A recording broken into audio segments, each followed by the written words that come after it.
Kau pernah dengar buku ni? Aku baru tengok tadi. Okey.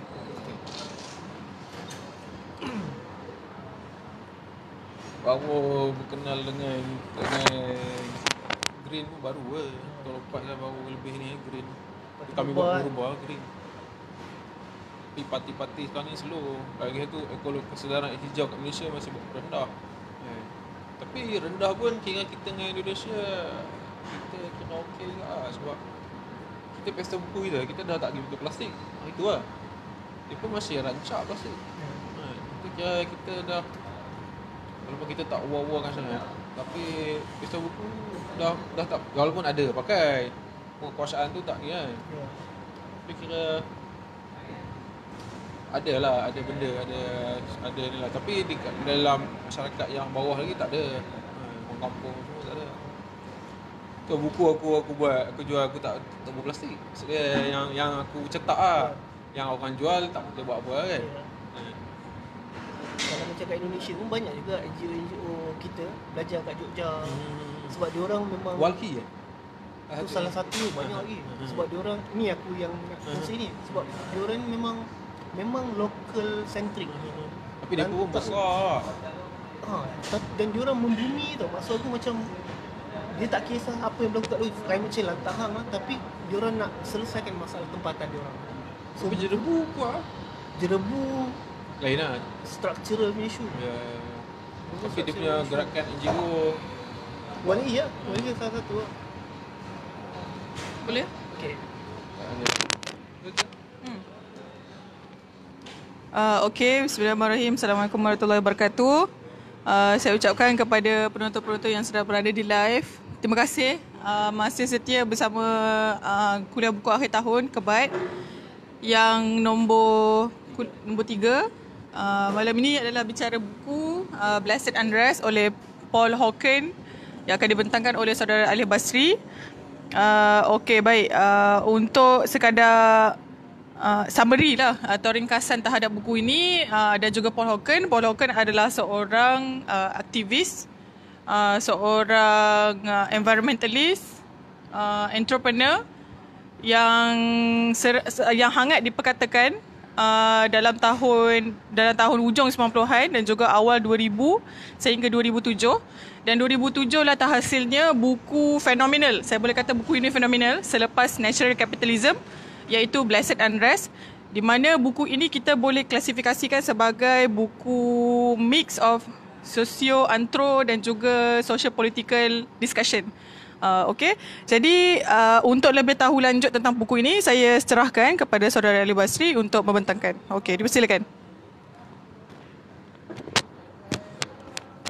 Terima kasih Syakira. Okay.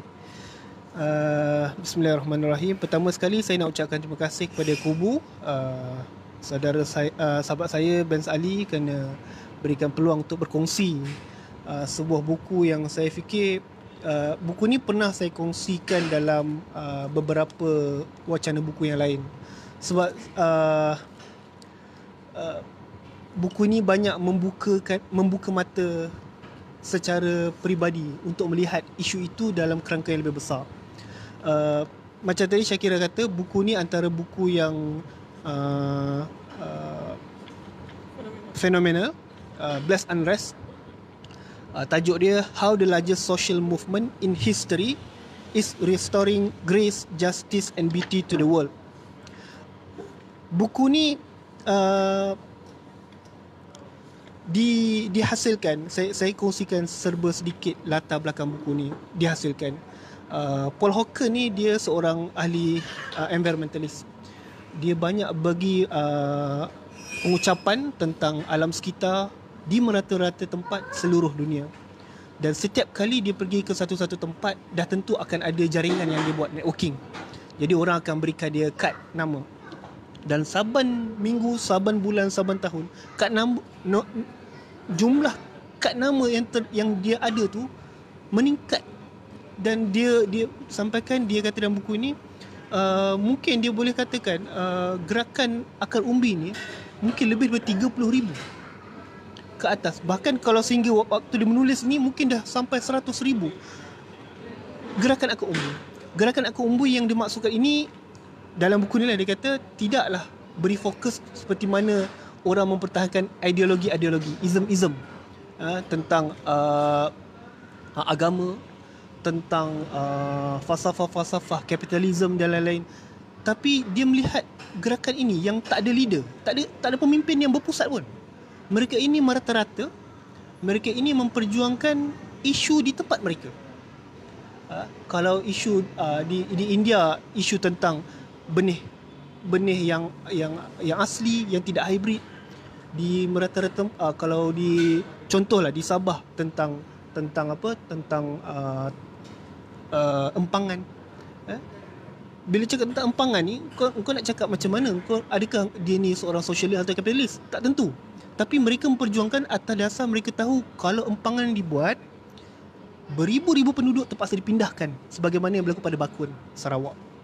Itu adalah penghijrahan paksaan terbesar dalam sejarah Malaysia. 10,000 kalau tak salah saya dipindahkan. Bukan, kalau tengok, saya tak pasti benda ini didokumentasikan atau tidak. Tapi bagi NGO-NGO seperti CAP, Sahabat Alam Malaysia, mereka ada maklumat-maklumat ini. Ada gambar-gambar yang tunjukkan orang bawa barang-barang mereka daripada satu tempat dipindahkan ke satu tempat lain. Dan tempat yang baru itu bersifat terpencil daripada kegiatan asal mereka sebagai orang asli dan sebagainya. Jadi itu contoh bagaimana Paul Hawken melihat, dan saya kira itulah message yang dia nak cuba sampaikan kepada pembaca. Buku ini menurut beliau adalah satu pencarian diri dia sendiri. Dia nak lihat, dia nak cuba faham apa sebenarnya apa yang menyatukan mereka. Jadi kalau tengok buku ini, dia ada lebih kurang 1, 2, 3, 4, 5, 6, 7, 8, 9. Ada 9 topik. Okey. Daripada 9 topik itu tak termasuklah appendix dan sebagainya. Dan jumlah keseluruhannya sekitar 342 muka surat. Daripada 342 muka surat, hanya 190 muka surat sahaja berkenaan isi yang bab tadi tu. Selebihnya sekitar 152 muka surat adalah appendix. Makna kata macam dia susun semua kad nama tu, gerakan alam sekitar, gerakan social justice sebagainya dalam buku ni. Jadi itu yang menariknya buku ini. Kita boleh lihat dalam muka surat akhir ni, mereka berada di mana-mana dan mereka memperjuangkan atas dasar keperluan masyarakat setempat. Buku ini, uniknya buku ini, saya melihat bila saya baca, benda tu jadi reflect kepada diri kita lah. Buku ini tentang sejarah perkembangan gerakan hak asasi manusia dan alam sekitar. Dia tunjuk contoh bagaimana sebahagian besar aktivis-aktivis alam sekitar, khususnya di Amerika Utara, banyaknya dipengaruhi oleh falsafah Ralph Waldo Emerson. Dia tokoh transcendentalist tahun 1800. Dia berikan timeline. Waktu itu 1836, Charles Darwin baru pulang daripada dia punya pengembaraan 4 tahun. Jadi wujudnya buku-buku besar Charles Darwin. Kemudian pada masa sama, macam Ralph Waldo Emerson pada ketika itu baru menerbitkan sebuah esei yang bertajuk Nature. Dalam esei inilah yang ditumpahkan cara berfikir beliau terhadap bagaimana manusia perlu berinteraksi dengan baik dengan alam sekitar. Dan buku ini, esei itu ringkas je. Saya rasa mungkin dalam kurang daripada 30 muka surat, 40 muka surat. Esei dia karangan, dan dia memang sangat orang kata sangat mendalam berkenaan dengan bagaimana dia melihat manusia harus mempunyai hubungan yang baik dengan alam.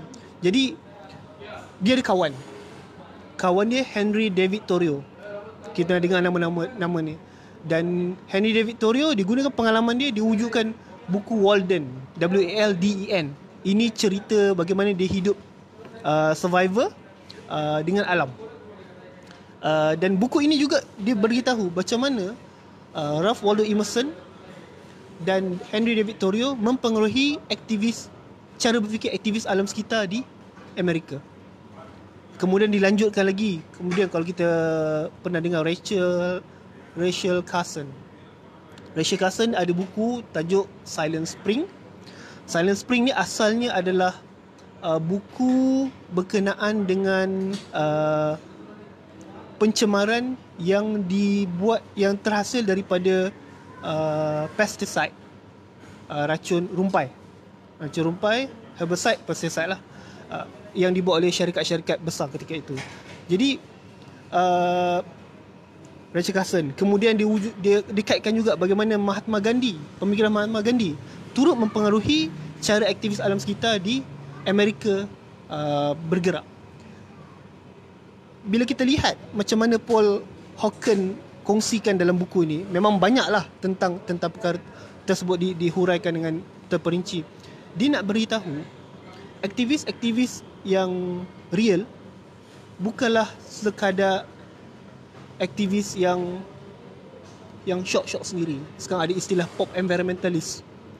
Kalau tengok benda tu, bila satu isu alam sekitar wujud, dia seronok lah kan. Kemudian bila benda tu dah tak ada, dia senyap, dia bermusim. Sedangkan kalau betul seseorang aktivis itu memahami isu, maka dia punya intelektual akan terus meningkat dari masa ke semasa. Dia membaca, dia akan automatik nak cari apa yang boleh inspirasikan mereka. Jadi di Amerika Utara pada ketika itu tahun 1900 ke atas tu, sehinggalah Rachel Carson ni perempuan, dia ada kanser dan dia mati pun sebab kanser. Dia seorang wanita. Waktu dia bangkitkan isu tentang ancaman pesticide ni di sungai-sungai sehingga tercemar, dia dikecam oleh syarikat-syarikat besar ketika itu, sehingga kan dia direndah-rendahkan, kau ni perempuan, kau ni sebab kelebihan Rachel ni biologis, ahli biologis, tapi dia juga seorang poetik, dia seorang novelis. Jadi kalau kita lihat macam mana seorang aktivis tu bukan saja dia ada ilmu, tapi dia tahu macam mana komunikasikan ilmu tu. Jadi itu yang saya fikir message yang Paul Hawken nak sampaikan kepada orang hari ini. Pertama, mesti ada sesuatu yang boleh menjadi asas kenapa kau perjuangkan sesuatu, dan kau tak perlu nak fikir tinggi-tinggi. Apa yang masalah yang berlaku di tempat kau kena selesaikan bersifat lokal kat situ. Yang kedua, bagaimana tokoh-tokoh antarabangsa menginspirasikan seseorang aktivis. Jadi benda ni reflect pada kita. Kalau dekat Malaysia ni, siapa yang boleh menjadi inspirasi untuk kita terus bergerak? Apa cerita-cerita yang kita boleh kumpul untuk lahirkan lebih ramai aktivis-aktivis? Jadi saya fikir ini tugas penting aktivis hari ini. Di samping ke pincangan yang berlaku, aktivis terus memperjuangkan hak-hak yang mereka yakini betul. Pada masa sama, mereka perlu ada pelapis-pelapis yang mungkin lebih hebat daripada mereka. Jadi kandungan-kandungan seperti mana yang Paul Hawken susun ni, pada saya, kalau saya orang dekat sana, saya boleh appreciate. Maknanya saya akan buka Gandhi punya buku, saya akan buka Ralph Waldo Emerson punya buku, saya akan buka Rachel Carson punya buku. Kalau kita dekat Malaysia apa? Siapa individu-individu? Sebab tu macam tadi kita sembang macam mana saya ada buat satu makalah ringkas. Benda ni bukan ilmiah pun, sekadar artikel saya kongsikan di satu program. Saya tulis buku, tajuk dia adalah bagaimana kita mahu belajar daripada cara Barat berfikir. Kalau mereka ada Ralph Waldo Emerson sebagai tokoh untuk berfikir, dan pada hari ini mereka ada Paul Hawken, kita dekat Malaysia ada siapa? Siapa pemikir-pemikir? Kalau kita selalu bercakap tentang kebijaksanaan tempatan, kearifan tempatan, siapa individu-individu yang kita perlu ambil dia punya kebijaksanaan, kemudian kita yang operatekan benda tu, kita yang melaksanakan, operationalizekan benda tu. Sebab kadang-kadang mereka bercakap tapi idea mereka valid untuk kita pertimbangkan. Jadi siapa mereka? Itu yang saya nampak yang point yang Paul Hawken nak sampaikan kepada kita, sebab hari ini kalau kita lihat cara aktivis kita bekerja, kita perlu nilai sama ada mereka ini betul-betul ambil purely idea tu daripada barat ataupun daripada benda yang asing daripada kita, ataupun dia ambil kebiasaan tu daripada dalam masyarakat dia sendiri. Jadi kalau kita nak bercakap tentang keoriginalan atau keaslian idea tu, kita tak akan jumpa di mana-mana. Tetapi kita tak akan jumpa, maksudnya kita akan sentiasa menginovasi lah kan. Kita akan buat satu berdasarkan kat sana buat macam tu, kat sini buat macam tu. Tapi akhirnya dia akan jadi satu gerakan yang original, yang kita tak perlukan orang luar pun. Sebab nanti konflik yang berlaku bila contoh gerakan alam sekitar dekat Malaysia sendiri, yang memperjuangkan isu alam sekitar tu adalah anak tempatan yang diberikan peluang menuntut ilmu dekat luar. Bila mereka kembali, mereka nak pertahankan tempat mereka, mereka akan dicop sebagai orang luar. Jadi ini benda yang common. Tapi isunya adalah apa benda yang boleh stickkan kita kepada perjuangan tu. Sebab itu yang saya rasa yang Paul Hawken cuba terapkan adalah kepentingan kita menghargai apa nilai yang ada pada peradaban kita. Dan kalau Paul Hawken Western lah, dan bagaimana pemikiran-pemikiran itu menjadi satu benda yang kuat pada diri untuk kekal sampai sekarang. Dan kalau ikut cara perjuangan mereka dekat sana pun, yang 30,000 tu, mereka tidak terikut-ikut dengan orang luar. Mereka melaksanakan gerakan mereka pada asal mereka faham mereka perlu buat. Jadi saya nampak itu secara ringkas lah apa yang saya nampak buku ni penting. Pertama, sebab reflection pada kita apa yang kita kena buat. Jadi itu saya boleh kongsikan. Kalau ada perbincangan lanjut lah, kalau kita boleh kongsikan lepas ni. Okey, baik ya. Terima kasih kepada Ali Basri. Ini untuk ringkasan awalan lah saya kira. Kemudiannya kalau ada persoalan, perbincangan, eloknya kita bincang. Kalau ada soalan untuk penonton-penonton yang berada di live, jika sesiapa yang dah pernah baca buku ini boleh nyatakan soalan. Okey, baik. Jadi seterusnya saya mungkin nak pergi kepada saya rasa pendekatan environment, macam mana Paul Hawken perceive isu environmental adalah daripada bagaimana corporate business boleh melakukan bisnes tanpa mencemarkan alam. Jadi saya ada terbaca satu rekomendasi daripada New York Times bila dia menulis tentang review tentang buku Paul Hawken ni. Saya bacakan. Ini adalah antara recommendation daripada Bill Clinton sendiri, iaitu beliau menyatakan bahawa this is one of the 5 important books in the world today, stating that natural capitalism basically prove beyond any argument that there are presently available way or technologies which will permit us to get richer by cleaning, not spoiling the environment. Okay, dalam erti kata lainnya, maksudnya lebih essence yang lebih dalam kepada buku Paul Hawken ini adalah dia nak menawarkan satu alternatif politik, iaitu dengan kita mengambil kira natural capitalism, iaitu business instead of menjadi kaya dengan menghancurkan alam sekitar, kita jadi kaya dengan membersihkannya. Jadi mungkin tak saudara boleh ulas sedikit apa yang dimaksudkan dengan natural capitalism dan perbincangan lanjut tentang tajuk ini di dalam buku Blessed Unrest.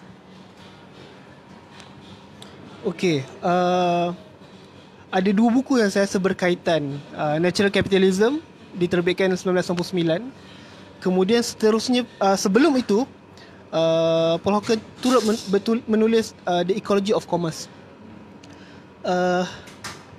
Paul Hawken dia bila dia bercakap tentang dunia aktivisme ni, pada saya dia adalah sama dengan aktivis-aktivis alam sekitar di barat, contoh Rachel Carson, di mana kalau Rachel Carson melihat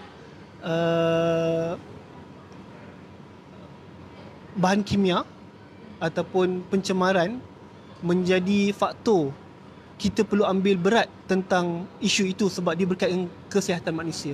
Jadi sebenarnya waktu Rachel Carson buat artikel-artikel tu tahun 60-an hingga 70-an tu, dia memberikan perspektif baru kepada dunia bahawa kita kena jaga alam sekitar sebab dia berkaitan dengan kesihatan manusia. Okay.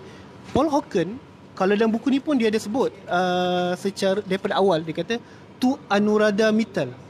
Anuradha Mittal ni seorang advokasi di Auckland Institute, di Auckland Institute, OAKLAND, Auckland Institute kalau tak salah saya, whose grace, heart and intelligence inspired this work. Maknanya Anuradha Mittal ni individu perempuan yang menjadi inspirasi kepada dia untuk dia menulis buku ni, Bless Unrest ni.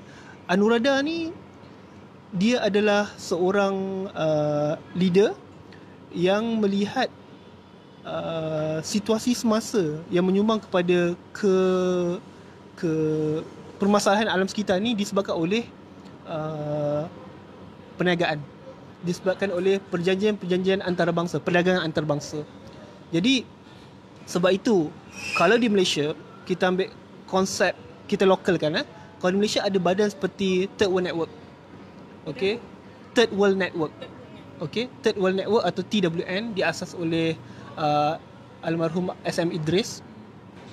Jadi Third World Network ni pejabat dia bukan dekat Malaysia sahaja, dia ada dekat Switzerland, dan orang-orang mereka ni, researcher ni, kebanyakan mereka ni adalah lawyer antarabangsa, peguam antarabangsa.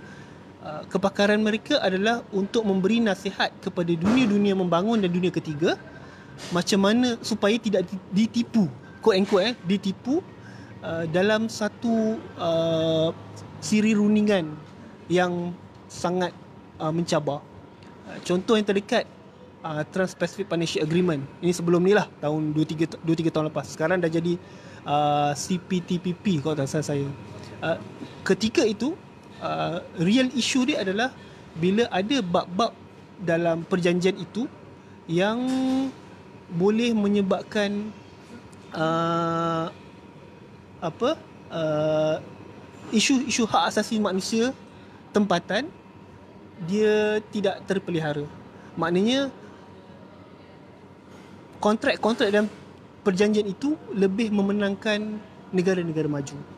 Jadi Third World Network peranan dia akan baca teks-teks yang leak tu, yang bocor tu, dia baca dan dia akan bagi advice kepada negotiator setiap negara yang terlibat, negara macam Malaysia contoh ataupun negara-negara lain, supaya kamu kena pertahankan ini, kamu kena pertahankan ini. Dan individu yang bernama Anuradha Mittal ni, itu antara peranan dia. Jadi kalau Paul Hawken bercakap tentang Bill Clinton memberikan saranan, memang betul. Maknanya hari ini kita perlu lihat model ekonomi yang baru, model ekonomi yang tidak yang supaya tidak ada pembaziran. Kalau buat bekas air contohnya, bekas air mineral kan, air mineral sepatutnya sebab air mineral ni dia punya air tu bekas tu dibuat daripada petroleum. Okey, petroleum. Dan bila dia dah buat, ke mana dia akan pergi? Itu kita boleh dengar banyak data lah. Lebih daripada 90% tidak kembali untuk kita semula, dan dia akan habis dekat laut lepas dan sebagainya. Model ekonomi yang perlu kita terapkan adalah setiap yang dihasilkan oleh syarikat-syarikat pengeluar makanan, mereka perlu bertanggungjawab ke atas barang-barang atau sisa-sisa yang mereka hasilkan. Contohnya, kalau air mineral tadi, boleh tak kalau orang dah guna, orang guna sekejap je, selepas tu orang akan buang. Boleh tak kalau syarikat mineral tu sendiri memberikan insentif kepada pengguna? Okey, kau dah guna, Kalau kau bagi balik kat kami akan bagi 10 sen, 20 sen. Syarikat-syarikat besar, sebab tu macam Greenpeace, dia ni boleh namakan company contoh Greenpeace, dia ada buat demonstrasi sebelum ni, memohon supaya Nestle, banyak barang-barang Nestle ni kan, siapa yang selepas kita guna ke mana benda tu. Jadi point dia adalah supaya Nestle bertanggungjawab, supaya bahan tadi tidak habis di laut lepas sebagainya. Jadi itu adalah contoh mudah kita nak faham apa maksud sustainability development, sustainable economy. Benda asas untuk kita sebagai pengguna kita boleh faham bila kita menggunakan sesuatu, penggunaan kita itu tidak menyebabkan pencemaran. Itu je. Itu asas, konsep asas. Jadi isu sekarang ialah syarikat tidak mahu bertanggungjawab, apa-apa alasan sekalipun lah. Jadi saya fikir itu yang kita kena bantulah, kalau NGO macam Greenpeace Malaysia contohnya, supaya diorang bertanggungjawab atas benda ni. Saya tak pasti sejauh mana benda ni dilihat sebagai satu benda yang besar oleh Mestek. Saya tak pasti. Jabatan Alam Sekitar, mereka pun ada tugas-tugas yang macam pencemaran dan sebagainya. Tapi kerangka untuk melihat, orang sekarang cakap SDG ni, perlu ada agenda sebegini. Maknanya pengguna kena bangkit, sokong siapa yang jadi frontliner, macam Greenpeace Malaysia frontliner, just kita sokong mereka supaya akan datang dalam masa beberapa tahun ini syarikat ada rasa tanggungjawab supaya tidak menyebabkan pencemaran. Jadi saya fikir itu antara contoh intipati bila kita bercakap tentang sustainable economy. Kita tak sentuh lagi tentang penggunaan sumber dan sebagainya, sebab itu perincian tu memang lebih terperinci lah. Jadi kita perlu model baru, dan pengguna perlu sedar yang mereka perlu tahu setiap benda yang mereka guna boleh beri kesan yang negatif. Saya sekarang ni banyak dia punya untuk forecast untuk kita jangkakan 10 tahun akan datang ni, kita boleh check lah dalam Google orang dah bimbang e-waste, sisa elektronik. Kita dah tak guna handphone kan, bateri-bateri kita ke mana kita buang, wire-wire kita, USB kabel berbagai semua tu mana kita buang. Sebab itu bahan chemical dia punya tali tu satu, dia punya logam tu satu. Sebab itu kalau untuk dari sudut kacamata bisnes, itu peluang yang baik. Baguslah, tak ada masalah kalau orang nak kaya dengan model yang baru, tak ada masalah. Isunya kesedaran kita, macam kita nak kitas semula ke kan, kita nak gunakan peluang tu untuk kita berniaga ke. Jadi itu maknanya kalau kita melihat sustainable economy ini suatu yang positif, dia sebenarnya boleh create pekerjaan-pekerjaan baru sebenarnya. Cuma bagaimana kita perlu lihat kapasiti lokal Malaysia lah. Itu yang saya boleh kongsikan lah. Okey, baik ya. Jadi saya mungkin boleh teruskan lagi kepada penjelasan Puan Hawker lah tentang nameless movement, ataupun movement ni tidak bernama, tidak berketua, tidak ada center, tidak ada authority, dan tidak ada ideologi. Jadi mungkin saudara boleh jelaskan dengan lebih cermat maksudnya tentang movement yang besar dan kuat ini. Okey, mungkin boleh kita bagi definisi.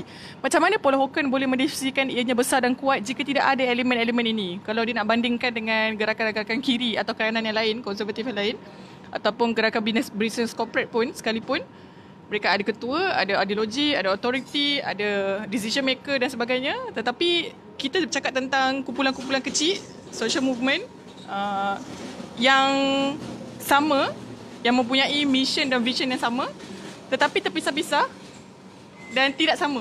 Faham tak? Ada komen tak? Dalam buku saya ni saya tulis, dia cakap saya bagi tahu. The chapter Blessed Unrest is an overview that describes how this movement differs from previous social movements, particularly with respect to ideology. The organizations in the movement arise one by one, satu demi satu bangkit, generally with no predetermined vision for the world. Mereka tak kisah ada vision tahun depan berjaya ke, 10 tahun akan datang berjaya, 50 tahun akan datang berjaya. Dia tak ada benda tu. Yang pasti dia tahu ada benda yang dia perlu selesaikan. And craft their goals without reference to orthodoxy. Orthodoxy maknanya benda yang konvensional lah. Mungkin benda yang pelik akan datang. Contoh sekarang ni, level sekarang ni kalau dekat Europe, saya lupa nama rebellious apa entah, dia dah mula demo, cara demo dia, jangan ikut lah kan, saya tak, tapi nak bagi tu dia bukan ortodoks. Dia buat sekumpulan manusia berdiri atas LRT. Okey, berdiri atas LRT, jadi tak boleh jalan, semua tergendala. Benda ni saya tak bercakap tentang halal haram, tapi nak beritahu ini dah luar daripada konvensional lah. Kita apa ni menyusahkan? Okey, menyusahkan, so yang penting message tu, itu pada mereka itu yang penting. Jadi itu contoh yang dikatakan ortodoks tadi. Tidak ortodoks. Okay. For some historian and analysts, movements only exist when they have an ideological or religious core of belief. Macam Syakira cakap tadi. And movements certainly don't exist in a vacuum. Maknanya mesti ada a strong leaders, is an earmark of the movement. Mesti ada mursyidul dia ke, mesti ada dia kepala dia ke. And often it's intellectual pivot point even if deceased. Maknanya kalau orang tu mati pun, tapi pemikiran dia tetap dipegang, diagung-agungkan, dijadikan satu landasan. The movement I describe here as neither and so represent a completely different from of social phenomenon. Maknanya saya tuliskan ni back to differ. Maknanya saya tak percaya benda ni. Mana boleh orang bergerak dengan benda yang vacuum kan? Tapi bila kita lihat konteks masa lokal, contoh isu Sungai Kim. Sepatutnya kalau akal manusia, orang boleh bakar kilang-kilang tu kalau nak. Okey? Tapi kita tak buat sebab norma kita. Tapi dan pada masa yang sama, siapa yang bangkit menentang? Saya yakin ahli perniagaan pun akan bangkit menentang benda ni. Ahli perniagaan maknanya kapitalis. Tak kisahlah kau Islam macam mana pun, engkau Islamis ke, engkau ateis ke, teis ke, semua akan bangkit bersama. Itu yang maksud Paul Hawken tadi. Tidak mengambil kira engkau punya cara berfikir yang belakang ataupun apa yang kau pegang, tapi bila isu tu memberikan satu common, satu kesamaan yang perlukan kau bersatu, maka engkau akan bersatu. Ini yang Paul Hawken lihat berlaku di rata-rata tempat, dan pada dia ini satu benda yang pelik dan dia perlu diceritakan kepada orang lain. Dan dia tidak semakin sikit, dia makin banyak. Tengok dalam social media banyak dah anak-anak muda bangkit dengan gerakan climate change-nya. Contoh yang paling mudah, saya meragui contoh macam Greta Thunberg. Dia individu, perempuan, seorang. Saya meragui dia keseorangan, tapi nak beritahu dia tidak perlu menjadi ahli persatuan. Dia tidak perlu menyatakan dia ni daripada agama mana. Dia tidak perlu menyatakan dia ni justify kenapa aku tak datang sekolah. Tak perlu. Dia just buat saja. Dan kita kat sini, kita bercakap, kita tengok Greta Thunberg. Tapi bayangkan kalau anak sekolah ada kanak-kanak buat macam tu kat dia, kita sumpah seranah anak-anak tu. Sebab dia berbeza dengan norma kita. Apa ni tak datang sekolah, siapa ajar-ajar kan. Tapi kita berikan satu kredit yang besar kepada Greta Thunberg, seolah-olah justifikasi dia bagus, dia tunjukkan orang yang bagus. Orang tak kisah dah latar belakang dia ponteng dah berapa Jumaat dia ponteng kan. Tapi disebabkan dia clear apa yang dia dapat, apa yang dia tahu, dan dia bawa ke depan isu tu. Jadi ini saya rasa itu yang Paul Hawken maksudkan. Tidak menjadi satu benda yang penting dari sudut agama tu, walaupun kita faham masing-masing ada cara berfikir, ada worldview masing-masing. Tak kisahlah kau tak percaya Tuhan, itu ialah worldview. Tapi itu dia ada semangat humanism, semangat engkau nak, kita manusia sebenarnya kita nak hidup lama ni kat dunia ni contohnya. Jadi itu yang menjadi asas kenapa kita boleh bersatu walaupun tanpa ada musyidul am dan sebagainya. Itu yang saya boleh kongsikan. Okey, terima kasih. Jadi untuk yang berada di live pun, kalau boleh terus mendengar dengan perbincangan ini. Tapi kalau ada soalan, komen tentang apa-apa term ataupun apa-apa teori idea yang diutarakan oleh Paul Hawken, boleh nyatakan. Jadi kita boleh tanya terus kepada Ali Basri untuk kita bincangkan bersamalah. Jadi saya buka dulu kepada yang ada di sini. Kalau ada soalan, komen, pendapat atau apa-apa, saudara? Ada tak dekat dalam buku ni ataupun saudara tengok pollution di China? Macam itu negara yang negara diperintah Parti Komunis lah. Tapi bagaimana dia ni? Walaupun mereka katanya telah menguruskan isu kemiskinan yang agak tinggi, menurunkan kadar kemiskinan, tapi dengarnya kadar pencemaran sana sangat tinggi. Ada buku ni ke atau saudara ada tak baca dalam, sebab kan dalam buku ni kan dia agak dia sudah tidak percaya lagi pada ideologi jadi macam mana, ada tak kalau dia komen isu di China? Terima kasih Benz. Buku ni tahun berapa 2007. Saya rasa waktu tu China masih lagi memang dikritik hebat lah waktu tu. Dia dikritik hebat. Memang Beijing memang tercemar sangat, sampaikan mereka jual udara bersih. Udara bersih dijual, dan memang banyak masalah kesihatan timbul daripada pencemaran udara. Tapi selepas tu memang mereka ada buat task force ataupun memang mereka beri tumpuan sungguh-sungguh untuk mengurangkan pencemaran di Beijing. Dan saya tak ada data sekarang, tapi saya pernah, kalau buka dekat UN punya website, ada satu laporan. Saya download dalam handphone saya tak pasti kalau ada lagi. Laporan tu adalah menunjukkan progres, maknanya ada kemajuan sebenarnya sejak sekian-sekian tahun sampai sekarang.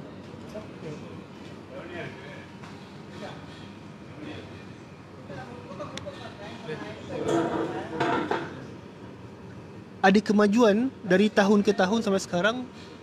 Beijing dapat overcome masalah pencemaran. Bermakna benda tu, progres tu sedang berlaku dekat China. Tetapi sebenarnya masih banyak lagi perkara yang perlu dilakukan dekat China, melihat kepada situasi semasa lah. So kalau dalam buku ni Paul Hawken tak tekankan sana, sebab dia bagi tahu dalam buku ni juga, dia kata dia faham kalau nak cakap tentang lahirnya kesedaran-kesedaran ini berlaku di merata dunia, dia faham. Tapi dalam buku ni dia kata limitasi dia adalah untuk Amerika Utara. Maknanya itu limitasi yang menarik lah. Maknanya kalau buka buku yang the beginning pun, dia dah bagi tahu dia punya scope dia. Mula saya pun baru sedar bila baca ulang. Dia bagi tahu scope, dia faham memang banyak gerakan di seluruh dunia, tapi dia bagi tahu apa yang diceritakan adalah pengalaman yang perlu didokumentasikan di Amerika Utara. Tapi dia tak nafikan, dia kongsikan juga pengalaman-pengalaman di seluruh dunia. Contohnya dalam satu bab, sebentar ya, tadi dah buat tanda tadi. Okey, dalam bab indigen, tentang orang indigenous lah, orang asli, turut disebutkan Malaysia. The Dayak peoples of Borneo, which include Ibans, Kenyas, Kelabits, Penans, and 200 other riverine or hill-dwelling ethnic groups, face siltation, erosion, and destruction of their homeland from extensive clear-cutting of primary forests and water and crop pollution from oil companies. Jadi dia dah, maknanya apa-apa yang berlaku seluruh ni, termasuk di Malaysia pun, dia dah tahu lah. Jadi saya malu juga baca benda ni sebab nama Malaysia. Tapi Malaysia kalau macam di Sabah Sarawak tu, kita pernah dengar seorang aktivis yang hilang. Ada satu masa tu aktivis hilang, apa namanya, di Sarawak. Saya lupa nama dia. Kenapa sekarang terlupa. Jadi itu contoh isu yang dia cuba kongsikan, maknanya secara umumnya. Tapi untuk China dalam ni dia tak nyatakan lagi. Saya rasa itu waktu buku ditulis masih baru. Tapi untuk UN punya cara pandang, dia dah ada interim report tentang China dah ada perubahan positif. Cuma banyak kerja lagi kena buat lah. So itu keadaan China. Okay, baik ya. Mungkin lanjutan daripada soalan Ben tadi tentang China dan juga macam mana mereka menguruskan sisa-sisa buangan industri. Mungkin persoalan tentang sustainable development dan juga natural capitalism yang diutarakan oleh Paul Hawken ini adalah sejauh mana effectivenessnya kepada corporate business untuk ianya dilaksanakan. Okey. Sebabnya kalau daripada ucapan-ucapan Paul Hawken sendiri yang paling terbaru adalah kat Commonwealth Club, bila dia berdebat dengan ada 2 kali dia berdebat kat Commonwealth Club, tapi yang saya tengok yang terbaru ni adalah dengan Sadhguru. Bila dia katakan kita kena percaya bahawa corporate business ini akan ada upaya untuk menjalankan sustainable development dan seterusnya natural capitalism lah. Macam mana mereka menguruskan sumber-sumber alam ini supaya instead of kita hancurkan dia untuk kita ambil sumbernya, kita menjaga dia supaya kita dapat juga ambil sumber, tapi dalam masa sama kita tak mencemarkannya. Dia macam kontradik kan. Jadi mungkin saudara boleh komen yang tu juga. Dan juga apa tu tadi? Mungkin tu dulu lah. Saya dah terlupa yang kedua. Baik.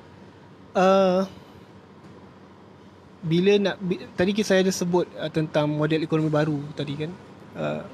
Keperluan melihat alternatif macam mana menguruskan sumber. Saya nampak dalam kes sebegini dia ada 2 faktor bila cakap tentang syarikat besar ni. Pertama, kekuatan mereka adalah modal. Kedua, political will. Ini saya rasa yang common lah. Sebab orang yang ada modal lah, secara yang kita faham, dia boleh buat apa saja. Yang kedua, political will. Maknanya sebab itu dasar Obama dengan Donald Trump berbeza. Donald Trump dia nak pertahankan oil and gas punya sumber. Tetapi waktu Obama dulu, dia ada cara pandang yang jelas untuk mewujudkan lebih banyak tenaga kerja yang terhasil daripada selain daripada oil and gas, minyak dan gas. Maknanya wujudkan tenaga kerja baru yang bukan yang boleh merosakkan alam. Itu zaman Obama. Tapi sekarang ni Donald Trump dia nak jaga minyak dan gas mereka. Itu contoh. Dan yang ketiganya, kalau perasan dah mula wujud pemimpin syarikat korporat. Contohnya Johnson & Johnson punya kalau tengok dia tengok dia punya Johnson & Johnson punya owner, dia macam kira dia yang pegang sekarang lah. Jadi dia dah ada kesedaran kita perlu perbaiki dunia ini.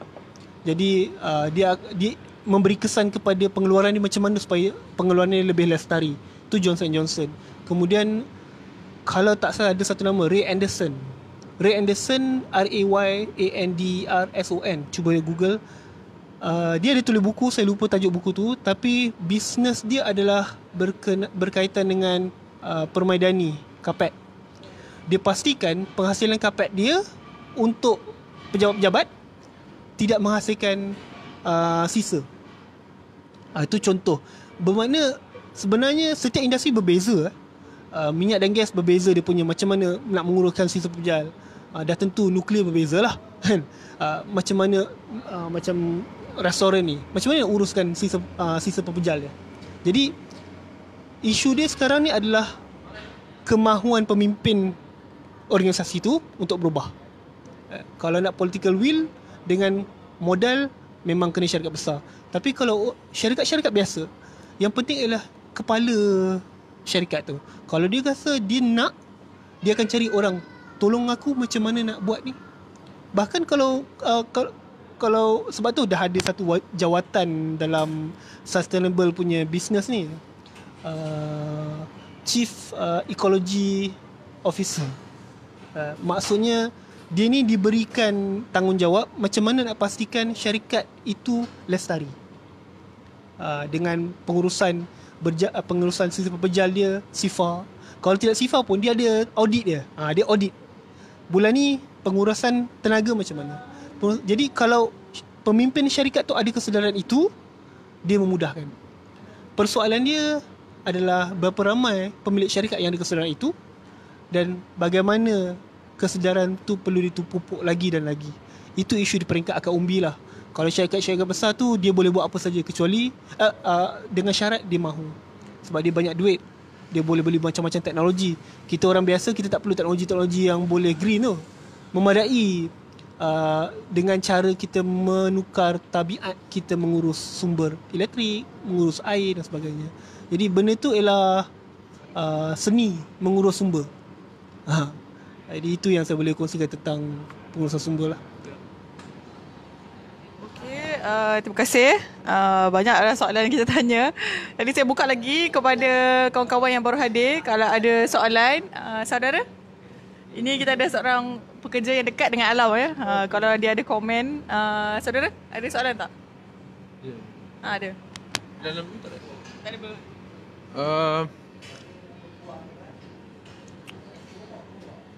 Kita tengok apa yang dikemukakan oleh Hawken, Paul Hawken ni, dia cuba buat kaedah baru pergerakan yang baru. Dia ketika dia kata tak ada ideologi, dia ideologi lah tu. Itu ideologi dia lah tu. Kan? Itu ideologi dia lah kan. Jadi dia ideolog lah. Dia tulis buku, tu kitab suci dia lah. Semua macam tu lah kan. Agama semua. Jadi tapi persoalan dekat sini, kalau ikut pengertian klasik, umumnya ideologi ekonomi politik ni dua je. Kerajaan, less government, too government lah. Lebih pada government. Maksudnya kalau maksudnya nak kurangkan peranan kerajaan, liberal lah. Lebih kerajaan, komunis lah. Jadi kita nampak dia macam dia nak berdiri di tengah-tengah. Macam maksudnya benda tu bersifat kita kata individu buat. Tapi ketika individu duduk atas train ke apa benda ke, dia akhirnya mesti pergi ke polisi juga. Polisi pun tidak dapati. Mesti dia tidak, sebab katalah kita ni bersama-sama buat satu kumpulan, habis ni kita buat kumpulan, ataupun kita tak buat kumpulan lah, kita buat tak nak lah plastik-plastik, sepa-sepa ni semua kita tak nak. Tapi orang lain buat, kita nak buat apa dengan dia? Okay, kita pergi demo, esok dia buat lagi. Malaikan kita kena ada satu force untuk paksa dia untuk jangan buat. Jadi force itu nak tak nak mesti berkait dengan parti, mesti berkait dengan polisi state, mesti state dia kontrol. Baik, jadi soalan saya adalah mungkin saudara boleh ulas juga tentang yang saya cakap tadi, dan bagaimana dengan kerajaan kiri. Saya nampak dia macam tak naklah pergi ke situ sebab kiri ni ada traumatis pada violent yang dulu ada lama. Baik kiri di mana pun lah ada isu-isu violent. Jadi bagaimana polisi left, baik parti yang telah memerintah atau yang belum lagi memerintah dalam bab green ni, adakah mereka lebih baik atau lebih buruk selain pada China tadi lah? Ada tak diulas lagi ke? Kalau setakat yang saya cuba baca semula, dia banyak dia banyak ulas berkenaan dengan bagaimana kesedaran tu perlu ada di peringkat individu. Okey. Kemudian berkait dengan macam mana engkau nak lawan corporate. Jadi kiri dah nampak kat situ dah. Tapi dia tidak kongsikan dalam ni secara jelasnya. Oh, ini negara-negara yang membuatnya. Dia memang fokus kepada musuh satu kita ialah benda yang boleh merosakkan masa depan kita. Musuh yang satu ni benda yang boleh merosakkan masa depan kita. Jadi kita perlu ada satu force. Kalau kita boleh faham kat sini, orang panggil third force lah. regardless engkau kiri atau kanan. Kalau engkau kiri pun engkau gagal menjaga, jadi kau salah. Jadi yang kanan ni pula kena ni lah. Jadi itu saya rasa itu yang dia punya intipati lah. Dan dia pun tidak spesifik menceritakan contoh-contoh negara. Contoh China kan, memang bila best wujudkan soalan tu, bila saya fikir balik, dalam ni tidak menyatakan secara jelas. Dia lebih kepada untuk kesedaran pengguna tu, kamu kena buat macam ni. Cuba apa tu tak ada? Venezuela. Dia tak sebut secara jelas. Sebab saya rasa mungkin memang fokus dia adalah Western punya pengalaman, macam mana mereka bangun. Western Amerika Utara. Cuba tu tak? Tak termasuk. China pun tak ada masuk. Dia sekadar sebut-sebut tadi yang saya sebut tu, dia sebut-sebut. Dia tak bagi tahu contoh-contoh negara. Kalau di Belanda pun tak ada. Dia tak sebut tentang Belanda. Europe dia tak sebut sangat. Fokus Amerika Utara. Memang Amerika Utara. Itu okey. Okey, baik. Saya teruskan lagi. Apa tu? Berikutan daripada soalan Ben tadi lah kan.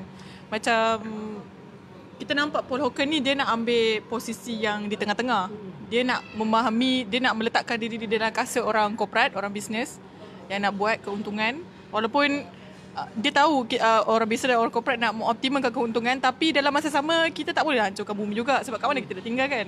Tapi dalam masa sama dia juga berfikir pekerja-pekerja dan juga sumber-sumber yang diutilisekan oleh orang-orang korporat ni semuanya sedang injustice diberi ketidakadilan. Kita berbuat tidak adil kepada orang. Jadi dia menyatakan sendiri, dalam buku dia pun saya rasa dia ada sebutkan, sebab dalam talk dia ada sebut, dia kata berbanding traditional capitalism, kita memandang nilai itu kepada wang dan juga produk ataupun goods yang kita hasilkan. Tapi sekarang adalah dah tiba masanya dengan krisis iklim kita yang sekarang ni, dengan kenaikan paras air laut semua, kita dah berada di hujung tanduk dah. Jadi sekarang ni kita kena memandang berbalik kepada natural capitalism tadi. Kita kena jadikan human capital dan juga natural capital sebagai nilai kita dalam bisnes. Jadi saya nak tanya kepada saudara, mungkin dia ada jelaskan dalam buku ni, sebab kita dah tahu niche kepada orang-orang bisnes dan orang korporat ni. Mungkin dia sikap manusia jugalah. Kita susah nak berfikir untuk periuk nasi orang lain dan juga apa yang dia rasa, kerja lama ke. Yang diorang tahu, diorang nak optimalkan profit dan less expenses. Jadi kalau nak less expenses, mestilah kita kena bayar murah dengan waktu kerja yang lama. Jadi mungkin saudara ada komen tentang ni. Sebab mungkin idea ni terlalu, macam nak cakap idea ni kiri juga, macam kiri juga. Tapi dia tak nak ke kiri kan. Jadi macam susah nak direalisekan. Macam mana? Ada komen tak?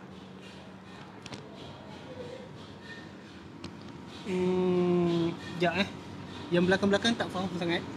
Tapi kalau yang depan-depan tu, contoh dia kata, what will guide us is a living intelligence. Tadi yang Syahira cakap tu, that create miracle every second, carried forth by a movement with no name. Maknanya dia nak beritahu pentingnya modal insan. Tak tahu lah nak kata kan. Maknanya individu yang hidup tu sendiri, dia yang boleh mencatur kehidupan yang akan datang. Dia kata labor lah. Pekerja lah kan? Memang pekerja lah. Sebab kalau petani lah kan. Kalau yang industri. Tapi ada, kalau jadi individu-individu ni, mereka ini perlu sedar yang apa saja mereka buat tu macam mana supaya tidak boleh merosakkan alam. Jadi yang kedua tu apa tadi? Yang keduanya sebab dia cakap macam ni,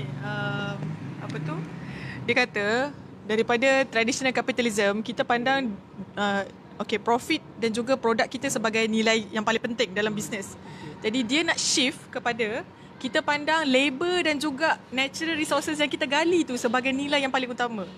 Tapi possible tak kita sebagai manusia yang arrogant, selfish, tamak dan haloba ni untuk berbuat demikian? Sebab saya pasti dengan apa yang saudara lihat sekarang ini, boleh kita katakan sedikit saja corporate yang berkesedaran, dan berkesedaran belum tentu dia berjaya buat lagi. Dia mungkin dia dah berkesedaran tapi dia belum berjaya buat sepenuhnya untuk dia lebih environment kan. Ada komen tak? Okey.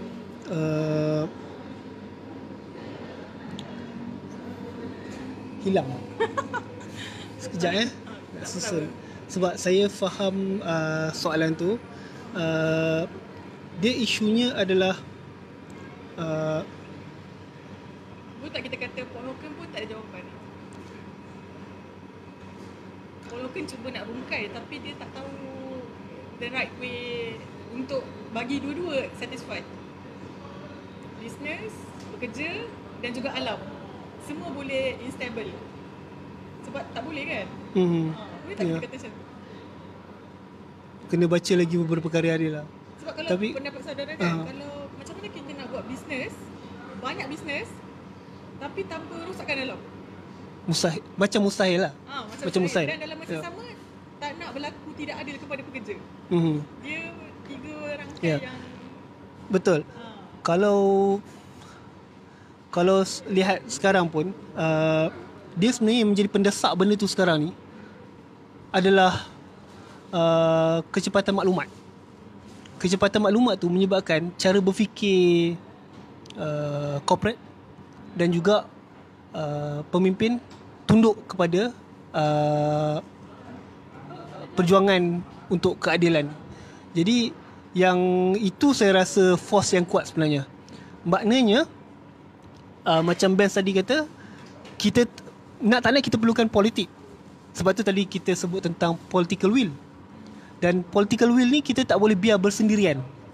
Sebab kalau political will tu positif, bagus. Tapi kalau political will tu negatif, kita perlu masyarakat pekerja yang sedar benda ni. Kalau benda ni tak disedarkan, dia akan beri kesan negatif pada diri dia juga nanti. Jadi kalau selama ini orang bercakap tentang politik, decision maker, orang cakap tentang corporate, tapi Paul Hogan cuba nak bangunkan kuasa yang ketiga tadi tu. Bangunlah kan, kita kena bangun, kena sedar hak kita. Engkau walaupun tak berada di tampuk kerajaan, walaupun kau bukannya corporate, tapi kau sebenarnya boleh buat perubahan dengan kapasiti kau. Dan memang benda ni tidak boleh diberhentikan. Sebab tu dia kata tidak ada leader yang utama. Betul lah. Tapi dia tidak bebas daripada ideologi tadi. Bila kita cakap tentang Tuhan atau tidak Tuhan, dia tidak akan bebas daripada worldview dia. Apa cara dia faham tentang satu nilai tu. Jadi itu yang saya nampak dia, pada saya dia macam betul lah. Dia cubaan. Dia cubaan nak beritahu supaya kita perlu faham ada ketidakadilan yang berlaku dan kita tak nak harap pada politik semata-mata. Tak boleh biarkan kepada mereka. Kita kena bangun. Kita tak boleh harap pada corporate.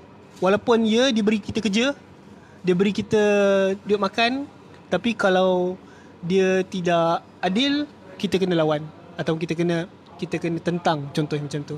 Jadi satu cubaan. Nak kata dia ada jawapan, saya tak rasa dia ada jawapan yang konkret. Sebab dia pun perlu, apa-apa perubahan pun perlu realistik. Dan itu saya nampak itu macam tu kot. Okey, sekejap. Okey, baik jawapan yang menarik ya. Terima kasih. Jadi saya boleh katakan Paul Hogan ni dia menarik lah sebab dia nak buat sesuatu yang lain kan. Dia nak memberi alternatif. Instead of masuk kepada parti-parti pemerintah yang besar, dia buat sesuatu. Jadi kalau dia tak boleh buat movement, jadi dia rangkulkan semua movement kecil-kecil yang sedia ada untuk jadi satu movement yang besar dan memberi nilai kepada movement tersebut. Jadi saya rasa ini adalah inisiatif yang baik lah oleh Paul Hogan. Jadi buku ni kita kena study lagi lah kan. Okey, saya buka lagi kepada saudara sebelah saya kalau ada soalan. Okey, boleh tak kita simpulkan macam ni berdasarkan yang saya pun baru mendengar tentang ni. Ni masalah ni dia bermula kerana semua ni lah masalah kat bumi kita ni, keserakahan individu kan, untuk memiliki lebih. Dari dulu ni dia nak memiliki lebih, tanah lebih. Dia maknanya dalam diri manusia kan, dia ada satu sebab zuhud ke estetik tu datang kemudian. Itu perasaan yang kita cuba kan. Tapi manusia ada keinginan jahatnya untuk memiliki lebih. Semualah kan, lebih. Nak ada properti, tak satu tambah lagi satu tak cukup ya. Dan jadi benda ni menatijahkan kapitalisme. Maksudnya selepas lama kapitalisme muncullah sosialisme untuk melawan. Sosialisme bukanlah dia tidak kita boleh kata dia sama dengan kapitalisme. Ni nanti mungkin minta ulas saudara. Muncul sosialisme untuk lawan, kadang dengan kekerasan. Kadang kalau dia tak lawan kekerasan pun dia ditaruh dengan kekerasan juga. Jadi efek hasil lawan dia ke secara keras ke secara damai pun teruk juga. Jadi muncullah ataupun kalau tak lawan begitu pun dia nak masuk parlimen, nak dapat kuasa lambat. Nak yakinkan orang semua nak kaya raya. Jadi kiri ni sosialisme tak boleh berkembang dalam masyarakat yang nak kaya. Semua orang nak jadi kaya, komunis pun tak boleh berkembang. Ni kena masyarakat miskin. Masyarakat ni lebih lah kan boleh mendidihkan. Jadi disebabkan masa yang lama menyebabkan muncul orang, individu seperti Hawker ni. Dia ambil jalan tengah sebab kau lambat sangat. Sebab dia perlu, macam sosialis perlu state, perlu parti. Dia perlu yakinkan ramai orang. Jadi Hawker bagi tak apa, kita masing-masing individu pun boleh buat. Ni saya nampak gitulah.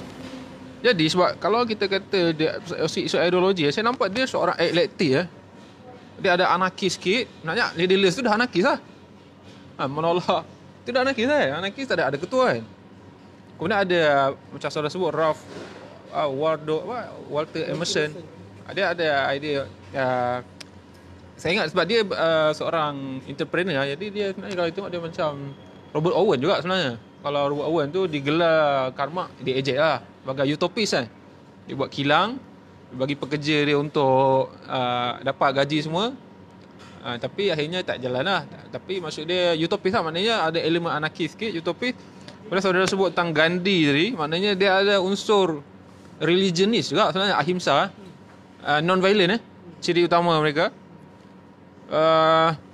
Dan bila saudara sebut ada nama tadi, saya pernah dengar nama tadi tokoh-tokoh yang saudara sebut yang mempengaruhi kat alam sekitar tadi. Cuma saya tak begitu mendalam tentang tu. Mereka ni agak macam animist primitivis. Macam mereka tak nak sangat tamadun ini.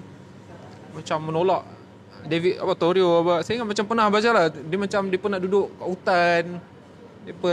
Nanti kalau saya salah betul kan. Dan jadi soalan saya, mungkin sebab saudara sebut tentang yang ada orang duduk dekat train semua tadi maksudnya mereka nak tu anarkis lah tu kan. Dah anarkis lah tu cakap-cakap. Cuma mereka fokus dia pada ekologi lah. Dia boleh ulas tak tentang isu ekologis, ekstremis ekologi ni ataupun radikal ekologi ni, radikal ekologis. Boleh tak saudara ulas tentang ni? Sebab mungkin pada masa depan pun orang dah tak nak pergi dah ke parti-parti semua. Orang nak lawan sendiri kan. Jadi macam mana? Ada benda ni ada prospek ke pada masa depan? Orang akan pergi ke situ ke? Macam mana? Okey, bila cakap tentang nama-nama yang saya sebut contoh tadi saya sebut Gandhi, Ralph Waldo Emerson, Henry David Thoreau, Rachel Carson. Ini antara nama-nama yang saya sebut dan memang Paul Hawker sebut dalam ni lah. Betul, bila kata Gandhi tu memang gerakan itu tidak bersifat violent. Okey. Kemudian Ralph Waldo Emerson ni seorang religious. Dia seorang, saya lupa, Katolik atau Protestan. Dia pernah menjadi macam imam atau muazzin lah dekat gereja dia, zaman dia. Kemudian hidup dia misery, hidup dia sedih, susah, ada kematian banyak berlaku dalam family dia. Dan kemudian dia dari situ cara dia berfikir tu, sebab dia ada tulis jurnal kehidupan dia. Dari situ orang tahu dia macam mana. Dan kemudian dia berkawan dengan Henry David Thoreau. Macam David Thoreau ni macam mentee dia. Okey. Jadi David Thoreau ni mendapat inspirasi tentang manusia dan alam ni. Saya nampak macam ni. Dia kesan dia bila dia misery, dia sedih, dia mencari satu ketenangan. Jadi dia duduk jauh daripada orang ramai dan dia keluar daripada gereja, dia pergi tempat lain. Dan dari situ saya nampak nature tu terhasil. Renungan diri dia, maknanya keamanan, ketenangan, itu menjadi asas tema nature tu. Jadi sebab itu bila kita hidup zaman pasca moden ni, zaman industrialisasi ni, kita dah hilang ketenangan. Orang dah ragut kehidupan privacy kita. Orang dah bising sana sini. Ini kalau kita tengok situasi zaman 60-an dekat US, dekat Europe, bising sana sini, kemudian ketidakadilan berlaku banyak dekat sana. Jadi sebab itu mereka mencari karya-karya yang wujud 1800 loh. Nature tu 1890 lebih. Orang baca dan mereka nampak ketenangan tu ada kat situ. Sebab itu bila lihat situasi semasa, jadi dia ambil langkah untuk kita kena kekalkan ketenangan tadi. Kita kena hilangkan ketidakamanan tadi dengan cara gerakan masing-masing. Okey. Jadi itu saya nampak yang melatari David Thoreau, melatari Warren Amos. Mereka religious dan mereka menjadikan alam ini sebagai satu yang intim dengan kehidupan mereka. Pengalaman hidup mereka dijadikan bahan bacaan generasi sekarang sebab mereka yang sekarang ni impikan kehidupan macam tu. So ada romanticism kat situ. Jadi mereka baca, bestnya Walden tu adalah macam novel. Dia adalah pengalaman yang diceritakan dalam tu lah, tentang berapa kau peruntukan untuk ni. Itu sebenarnya adalah proses untuk dia memahami yang kita rindukan kehidupan yang tenang. Kita nak duduk jauh-jauh sebab dah hiruk pikuk lah. Jadi aspek tak peduli tu ada kat situ. Tak peduli masyarakat. Tapi benda itulah menginspirasikan masyarakat tahun 60-an untuk bertindak. Tidak meneruskan program projek-projek yang merosakkan alam ni. Okey. Itu tentang tadilah nama-nama tadi. Kemudian tentang ekologis ekstremism lah. Okey. Istilah tu tidak pernah digunakan oleh yang tak ada. Kenapa dia pakai yang contoh train tu dia? Train tu dia tak pakai. Itu reflection saya cakap tadi. Sebab dalam ni dia tak sebut tentang train tu. Bila dia cakap tentang ortodoks tu, kita faham dia tak maksudkan perjuangan yang bersifat biasa. Yes. Dia perjuangan respon kepada situasi semasa. Macam mana respon sosialis kepada kapitalis dari sudut penghujahan, dialektik semua tu. Respon gerakan massa hari ini terhadap kebejatan alam sekitar ni dengan cara yang sokok anarkis. Tengok Greenpeace kat sana dengan Malaysia lain. Kan, dia tutup, dia pergi ke Arktik, dia tutup kapal, dia shut down Shell dekat Europe. Itu cara. Dan sekarang ni rebellious punya group dekat Europe panjat atas tu. Sebab dia itu salah satu cara dia nak communicate. Saya tak pasti sejauh mana idea politik dia dalam hal tu. Tapi yang jelas itu adalah cara dia communicate. Macam baby menangis, mak ayah kena faham kenapa dia nangis. Dia nak susu? Yes. Nak susu ke ataupun dia nak buang air ke? So itu adalah ni dari sudut aktivismnya, itu adalah proses untuk melihat. Boleh jadi kalau kat Malaysia tak perlu benda tu, tak perlu lagi. Tapi saya membayangkan kalau masih ditakut yang sama, tak mustahil elemen tu akan ada. Saya nak kata saya tak ada masalah lah untuk join benda macam tu. Maksudnya dari sudut apa cara kau nak guna lagi? Kedegilan, kalau penguasa degil contohnya, kalau corporate degil, apa lagi cara? Tapi Malaysia masih panjang lagi. Cuma tak mustahil akan ada group of people yang boleh buat benda tu. Dan saya dapat bayangkan benda tu akan berlaku lah, akan datang. Kalau kita tak ambil serius benda tu. Cuma orang tak buat. Orang masih lagi rasional, orang Malaysia ada nilai-nilai dia yang dia pegang. Itu mempengaruhi konteks semasa, konteks budaya semasa. Tapi itu bukannya tanda kita akan selamat daripada sifat macam tadi. Jadi kalau kita lambat beraksi, kalau orang atas lambat beraksi, benda tu boleh berlaku. Dan waktu tu macam Paul Hawken kata tadi, tak ada siapa yang boleh halang.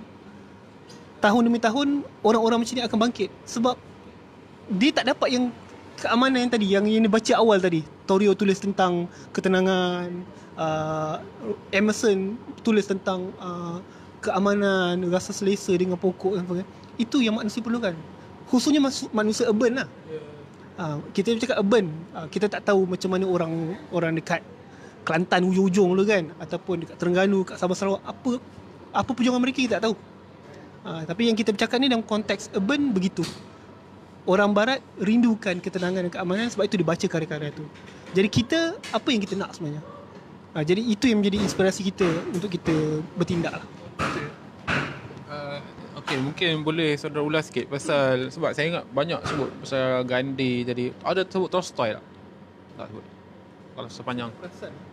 Okay, istilahnya sebab kita nampak macam banyak gerakan agama diberitahu dalam ni. Maknanya suatu benda yang menarik abad sekula ni, iaitu pelecehan ada agama. Maknanya ialah agama telah tak berperanan untuk ni. Tapi dalam bacaan ekologi kita tengok orang ekologi merindukan cara-cara non-violent ala agama, ala agamis tadi. Jadi mungkin saudara ada bacaan lain, atau ini ada juga disebutkan tentang gerakan agama dalam isu ekologi. Sebab ni kita boleh kaitkan. Sedangkan kalau kita tengok kitab suci Quran ni, sebut banyak ayat-ayat tentang alam sekitar, surah Rum dia 41 ke apa. Jadi sebut tentang ni sebab kita mungkin juga boleh pinjam pengalaman di tempat lain bagaimana gerakan agama ni bersantunan. Maknanya bukan sekadar berdiri di masjid, tapi berdiri dekat lingkungan. Indonesia cakap lingkungan atau alam sekitar ni. Jadi sebab kita hari ni kita selalu menegakkan tiang antropomorfosis. Manusia adalah tunjang. Manusia menjadi penafsir segala-galanya. Semua alam ni harus tunduk pada manusia. Itu masalah kita bila kita dah menombangkan metafizik, kita dah tinggalkan ni, kita mendirikan manusia sebagai segala-galanya. Jadi alam binatang semua adalah sujud, adalah kegunaan. Apa ciptaan nyamuk untuk apa? Kegunaan manusia. Apa lembu untuk apa? Kegunaan manusia. Semuanya diadakan untuk kita. Sedangkan kalau kita tengok kajian orang kaji, lebah jika tidak ada, manusia akan pupus. Tanpa lebah itu manusia akan pupus. Bukan tanpa manusia lebah akan pupus. Tanpa air manusia tak boleh hidup. Bukan tanpa manusia air. Jadi manusia ni dengan kepupusan manusia, alam akan hidup je. Jadi saya nampak, saya tengah membincang-bincang tentang idea binatangisme. Nanti kita akan tulis pasal ni. Tapi maksudnya sebab manusia telah menjadi tunjang. Segala jadi menyebabkan yang merosakkan alam ni manusia, bukan orang lain lah. Keserakan manusia. Jadi mungkin dalam balik persoalan tadi tentang agama ni, sebab saya tengok banyak je teks-teks agama yang boleh digunakan untuk bersantunan dengan agama, dengan alam sekitar. Menarik juga kalau kita pergi dalam lagi untuk kita faham macam mana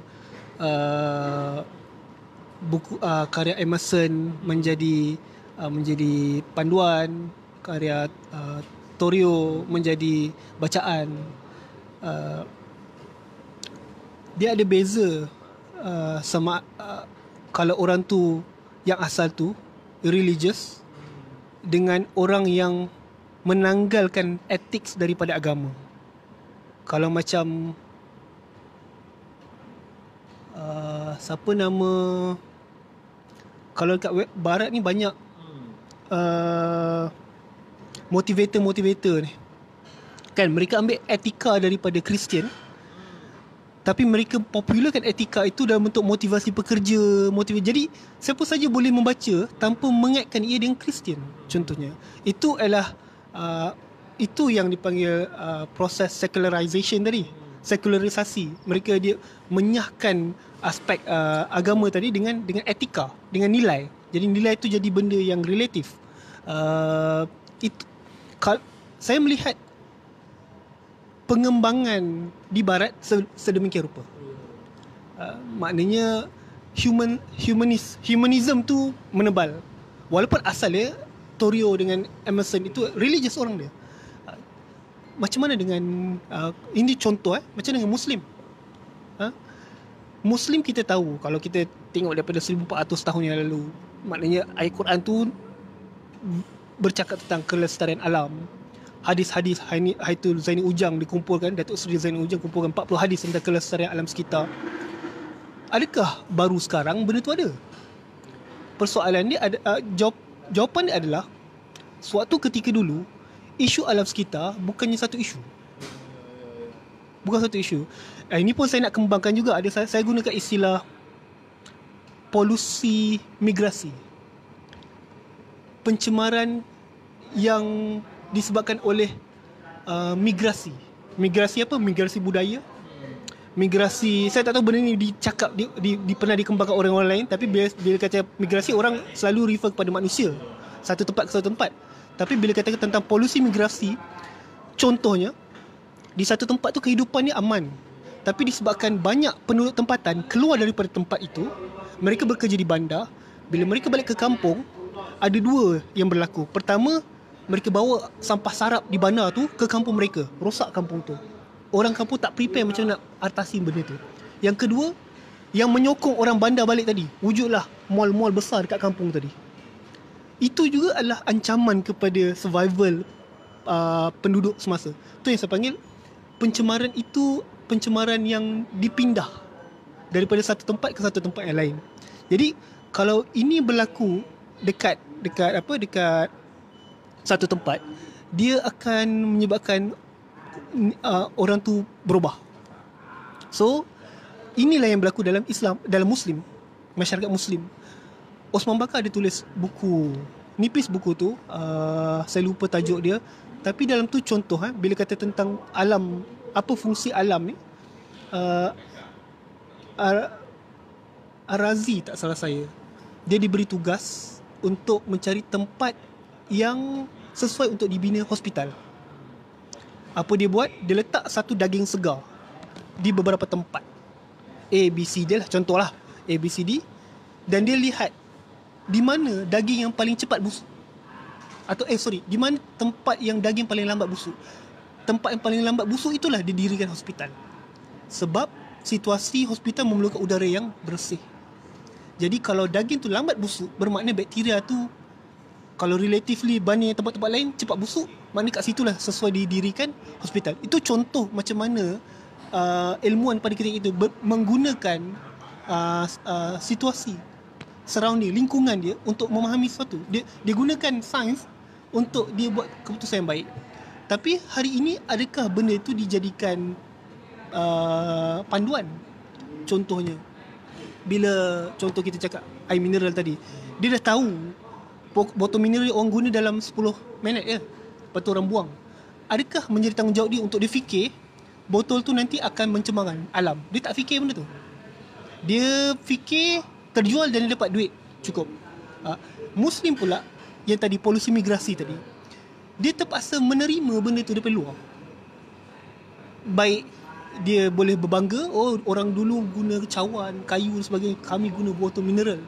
Muslim guna botol mineral. Lepas tu Muslim ni yang baca hadis hari-hari, yang baca Al-Quran hari-hari, Muslim ni juga yang 5 waktu tak tinggal solat menggunakan botol mineral, lepas tu dia buang.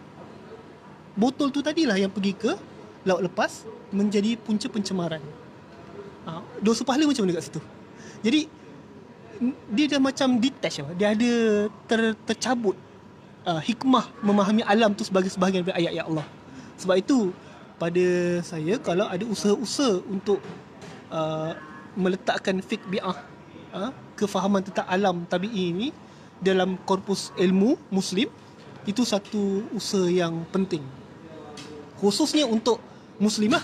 Maknanya kalau bangsa kan sekarang pun dekat antarabangsa pun dah ada gerakan-gerakan interface yang nak menyatukan Kristian ke ataupun Islam ke, kita bersama-sama dalam konteks untuk faham bahawa ajaran masing-masing bercakap sesuatu tentang alam, kena jaga sebab orang pelbagai. Jadi macam mana nak mendekatkan orang untuk faham isu ni? Jadi saya nampak itulah, kalau nak dikatakan religious atau tidak, dia ada proses yang melatar belakangkan kenapa proses tu jadi macam sekarang. Sebab itu Muslim tak kisah sekarang, puntung rokok buang. Padahal dia Muslim kan, pakai kopiah. Sebab kesedaran tu tenggelam, dia tidak diangkat. Itulah lebih kurang yang saya boleh kongsikan. Soalan penonton? Tak ada penonton dia, tapi tak ada soalan. Okey, baik. Terima kasih ya panjang lebar penjelasan daripada Ali Basri tadi. Jadi saya buka lagi kepada penonton yang di live, sebab kita pun dah sejam lebih dah. Kalau ada soalan masih boleh tanya. Yang dekat sini Aisyah? Tak ada. Siapa? Azizi? Tak ada. Ben ada lagi? Jadi saudara ada sebut tentang Greta Thunberg. Greta Thunberg. Okey, saya nak pergi ke soalan tu, tapi sebelum tu tentang orang Islam tadi, kita tengok saya sebenarnya bila selalu orang cakap pasal negara barat maju semua, saya kadang-kadang saya rasa saya dah mula skeptik dengan benda tu. Sebab yelah, dia maju hasil dia kolonial lama.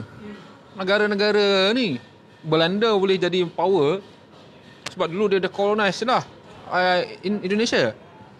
British maju sebab apa, the sun is never sunset in the British Empire. Dia dah takluk semua, jadi dia boleh lah maju kan, sehebat sekarang kan. Jadi negara yang dijajah ada India kan. Kalau Arab jajah Perancis kan, Perancis maju kan, Arab habis kucalana. Jadi saya dah skeptik dengan benda tu tanpa kita kata bahawa nilai Timur itu lebih baik pun. Maksud dia apa yang dibuat oleh sekarang ni masalah lah. Okey, persoalan dia dalam isu ini, kita tengok macam isu rokok semua tadi, orang Islam ni dia sekadar consumer, dia bukan producer. Tak ada, saya tak tahulah kan, saya tidaklah membaca juga banyak tentang sains ni kan, benda-benda baru yang orang Islam buat. Tapi yang saya tahu banyaklah kita ni guna aja. Rokok pun ada ke kilang rokok orang Islam ni? Kilang tembakau lah kan, tapi tu sendiri-sendiri lah. Jadi kita banyak consume. Kita tak tahulah kan, benda paling asas pun yang bawang pun dengar India je kan. Maknanya benda semua kita daripada luar. Jadi kita consume. Jadi kita tak ada lah kita fikir nak buat botol mineral untuk kecil. Kita pakai, consume je banyak mana. Jadi okey, sebab saya tengok macam ni.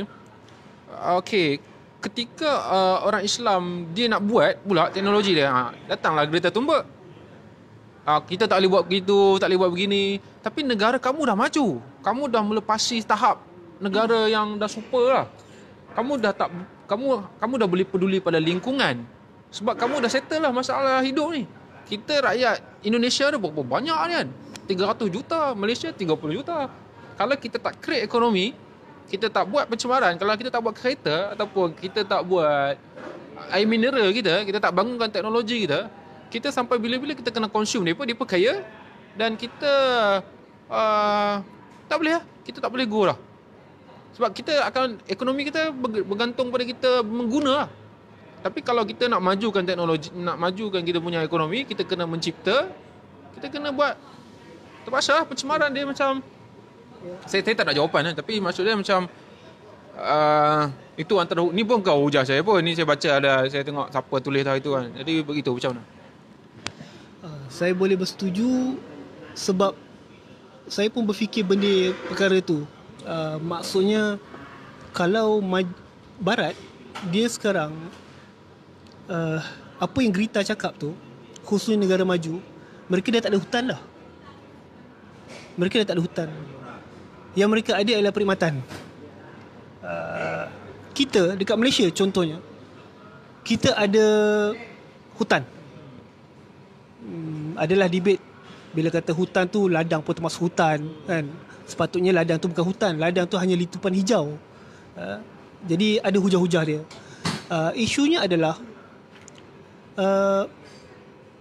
pemimpin-pemimpin negara membangun, bila kata Muslim, kita terhad lah. Bila negara membangun maknanya India, China, macam mana mereka nak bangunkan negara mereka tanpa melihat Barat sebagai kiblat lagi. Itu cabaran besar. Dia bukan setakat kita boleh cakap sejam 2 jam ni. Memang saintis-saintis perlu. Biasanya perkara ini kita boleh beri kesan positif sekiranya ada tekanan yang hebat. Contoh negara-negara yang diberi tekanan hebat, contoh macam Iran sebagai contoh. Dia tak kisah dia orang luar sebab dia boleh buat macam-macam dia boleh mengeluarkan. Jadi sebab tu kalau di Malaysia kita pernah dengar buatan Malaysia, kita pernah dengar satu kampung satu produk, itu sebenarnya proses untuk memperkuatkan kita.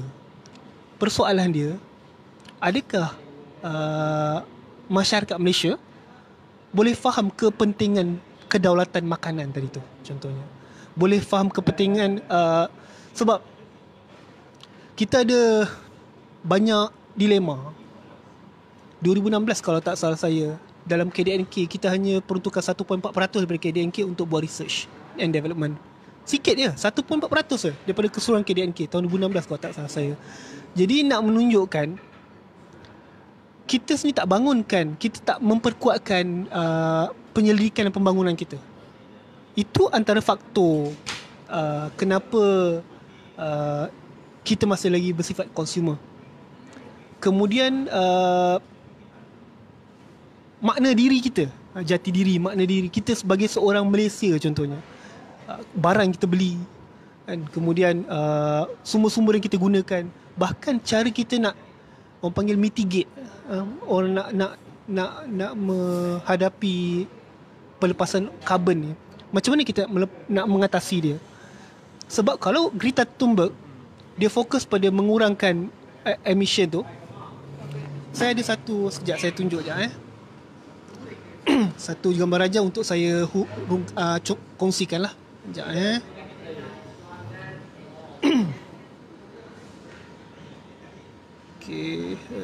Okey.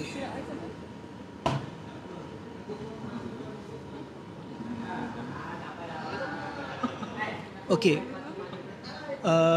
Ni ada satu, ini yang Datuk Seri Zani Ujang kongsikan hari itulah. Pendekatan reduce carbon emission, maknanya mengurangkan carbon, pelepasan karbon. Kedua, meningkatkan carbon sink, maknanya yang membenam karbon, meningkatkan membenam karbon. Kalau di barat mungkin dia boleh gunakan pendekatan yang penting adalah reduce carbon emission, mengurangkan. Apa cara mengurangkan? So kita boleh gunakan tenaga boleh perbaharui, panel solar kan, kemudian geothermal, benda perkara-perkara tu. Di Malaysia kita masih ada letupan hutan yang tinggi. Yang kita perlukan, mungkin tak perlu invest gila-gila dekat green technology. Kita hanya perlu invest untuk memastikan letupan hutan kita kekal pada satu tahap yang minimum supaya kita boleh absorb pelepasan karbon. Jadi pendekatan telah berubah. Itu baru cara dari sudut untuk carbon emission, pelepasan karbon. Begitu juga dengan proses production line, maknanya sumber. Rantai nilai itu macam mana? Adakah kita masih nak menggunakan import ataupun kita nak memperkuatkan lokal? Jadi dasar-dasar kerajaan tu penting untuk pastikan supaya duit tu tak keluar.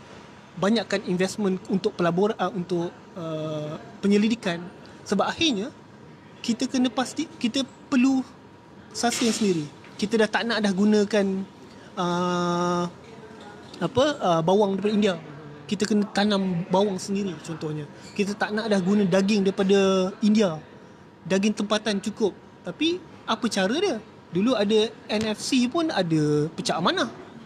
Itu contoh. So kita nak harap siapa sebenarnya? Apa yang sebenarnya kita nak? Kita pun tak tahu. Jadi penting sebenarnya untuk agenda lokal. Agenda lokal penting. Cuma ke arah benda tu, kalau gerakan kecil-kecilan macam kita lah, apa yang kita ada ni kita boleh, kita buat tempatan. Tapi di peringkat kerajaan dia kena ada satu mekanisme yang kukuh lah untuk buat benda tu. Dari sudut rantaian nilai dia, daripada R&D, production line sampai kepada consumer. Jadi itu benda yang besar yang kita malas nak fikir ataupun susah nak fikir kan? Tapi benda tu kalau orang yang ada kuasa dia kena buat benda tu. Kalau tidak, dia akan selama-lamanya jadi consumer lah. Dan macam sampai sekarang pun kita masih lagi, macam tadi saya cakap, 2016 1.4% saja jumlah KDNK untuk research, sangat sikit. Jadi itu yang saya nampak, yang kita kalau nak berubah memang kena ada ke arah localization lah. Okey, baik ya, terima kasih saya ucapkan kepada saudara Ali Basri. Yang dekat live pun tak ada komen dan soalan. Jadi yang di sini pun dah habis lah. Okey, mungkin boleh bagi 5 minit kesimpulan akhir lah. bila saya baca Paul Hawken ni, dia macam wujud satu kesedaran peribadi lah. Apa-apa pun bila kita baca sesuatu tu, refleksi yang lebih asas ialah refleksi di peringkat diri sendiri. Saya lihat sebenarnya kalau ikut semasa, sebenarnya keadaan Malaysia dari sudut kesedaran alam sekitar semakin membaik sebenarnya berbanding yang dulu-dulu. Kalau dulu mungkin kita kenal Cap, Sam kan, tapi sekarang dah anak-anak muda dah makin banyak dah kan. Kadang-kadang kita tak kenal, tiba-tiba muncul pula dekat ni, dekat sana sini. Itu ialah benda yang positif sebenarnya. Di peringkat peribadi saya nampak kita perlu perbanyakkan bahan-bahan bacaan yang berkualiti untuk mereka. Persiapkan diri mereka supaya mereka tahu apa yang mereka buat, dari sudut kandungan apa yang mereka perlu faham. Sebab itu kandungan buku-buku macam ni sepatutnya perlu diterjemahkan. Banyak buku-buku yang penting-penting, yang saya rasa penting-penting yang dibuat oleh Paul Hawken di College of Commerce. Yang terbaru ialah Drawdown. Drawdown ni ialah buku yang dia tulis dia dengan rakan dia, tak salah saya 10 langkah mitigasi supaya dapat mengurangkan pencemaran karbon. Jadi dia senaraikanlah daripada nombor 1 sampai 100. Saya tak ingat 100 atau 50. Tapi buku-buku sedemikian rupa perlu dimanfaatkan. Maknanya kena ada ekologi literasi. Sebab tu kalau ialah ini usaha kecil-kecilan, saya seronok bila ada banyak orang-orang tempatan lokal yang menulis tentang perkara ini. Ada juga penerbit-penerbit yang pernah menterjemahkan buku James Hansen. James Hansen ni dia saintis NASA. Tahun 80-an dia dapat hasil kajian dia tentang pelepasan gas karbon, dan buku dia terbitan PTS.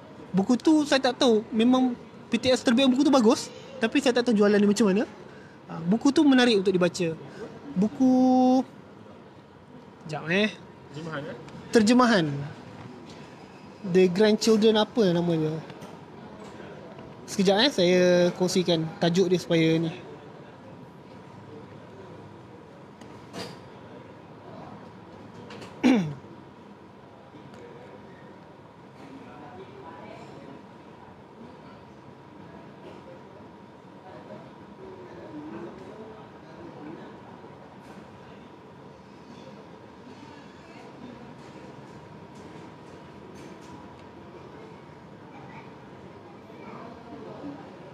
Tajuk buku dia Storms of My Grandchildren. Storm of My Grandchildren. Ada bahasa Melayu terbitan PTS, boleh cari. Jadi dalam buku tu dia bagi tahu pengalaman dia menjadi seorang saintis yang terpaksa berdepan dengan saintis yang denial tentang climate change. Jadi macam mana proses dia semua, dan dia tulis buku tu supaya tajuk dia pun berkaitan cucu dia kan, macam mana apa storm yang bakal dihadapi oleh cucu dia. Jadi buku tu menarik. Itu contoh peranan penerbit tempatan untuk terbitkan buku-buku yang sedemikian rupa lah. Republic Buku pun mungkin boleh berperanan dalam menerbit buku ni, sebab akhirnya nanti kita nak susun buku-buku ini adalah buku yang contoh Parti Murba sebagai idea. Senaraikan buku-buku untuk kamu faham di peringkat falsafah satu, di peringkat DIY, di peringkat ibu bapa, apa senarai buku-buku tu. Yang saya fikir itu idea yang menarik untuk dibuat. Sebab contoh buku Cap dah ada dah buku-buku tu kan. So yang penting ada dalam radar kita lah. Jadi pembaca kalau nak tahu ni senarai buku. Itu literasi ekologi yang perlu kita dirikan lah dalam tempoh 5 hingga 10 tahun ni, supaya masyarakat kita tahu dia punya hak tadilah. Sebab berkaitan perjuangan alam sekitar ni bukannya nak perjuangkan alam tu. Orang kata dia menariknya alam ni kita nampak macam tak ada kaitan Arktik tu. Tapi kalau apa-apa yang berlaku pada Arktik tu, dia akan memberi kesan kepada sumber protein kita, dia akan beri kesan kepada kesihatan kita. Jadi benda tu memang dijadikan rantaian kan. Jadi itulah pentingnya kandungan-kandungan berkualiti sebegini ni untuk disebarluaskan. Akhirnya dia akan kembali pada kita balik. Engkau nak buat ni ikut-ikut ataupun engkau nak selesaikan masalah lokal engkau. Itu je lah. Okey, baik berikan tepukan kepada saudara Alif. Semangat sikit. Okey, baik. Terima kasih kita ucapkan kepada saudara Ali Basri. Jauh datang dari mana, Alim? Shah Alam jauh. Jauh Shah Alam ya. Okey, jadi teruskan bersama kuliah buku akhir tahun Kebat. Untuk esok kita akan bersama dengan Dr. Nasir Hashim. Sorry dengan Farhan Azman dengan tajuknya keselamatan dan kesihatan pekerja adalah hak asasi pekerja lah. Pada waktu yang sama 8.30 malam di FS Corner. Jadi sesiapa yang berkesempatan berkelapangan boleh hadir. Jadi semoga bertemu di esok hari. Assalamualaikum dan selamat malam.